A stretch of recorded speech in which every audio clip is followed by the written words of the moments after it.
Umatake ang dalawang notorious na hold-upper sa mga bayan ng Rosario at Tanza sa Cavite. Ang isa sa mga suspect na gawa pang humingi ng candy sa staff ng hinold up nilang motel. Nasa frontline ng balitang yan ang Mr. Exclusive ng News 5 na si Gary De Leon. Sa kuha ng CCTV, makikita ang dalawang lalaking may dalang motorsiklo sa entrada ng isang motel sa Rosario, Cavite. Kausap nila ang isang empleyado para mag-check-in umano. Lumakad ang babaeng empleyado na agad sinundan ng angkas ng rider.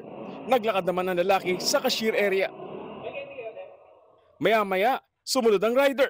Hindi na nahagip sa CCTV pero hinold up na pala ng dalawang lalaki ang motel. Hindi na, wala nang maingay. Hoy, putok ang letap. Wala nang maingay. Manahimik. Manahimik ha, manahimik. Ayaw nang maingay. Mabilis namang tumakas sa mga kotan pagkatapos.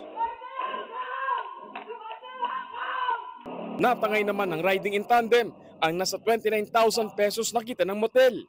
Agad namang natukoy ng Rosario Police ang pagkakakilanlan ng isa sa mga hold-upper. As per account of the victim, natutukan siya ng baril kaya wala siyang nagawa kundi ibigay yung pera, yung kita ng kanilang inn. Residente raw ito sa kanilang lugar at notorious na hold-upper sa Metro Manila. Sa pakikipag-ugnayan naman ng Rosario Police na pag-alamang may hinold up din convenience store sa Tanza noong parehong araw na yon. 9,500 pesos na kita ng tindahan ang natangay. Hiniinalang sila rin ang nang-hold up dito. Tuloy ang manhunt sa mga sospek. Nagbabalita mula sa frontline, Gary De Leon, News 5. Mga kapatid, Mean Los Baños po, huwag magpahuli sa mga balita at impormasyong dapat ninyong malaman.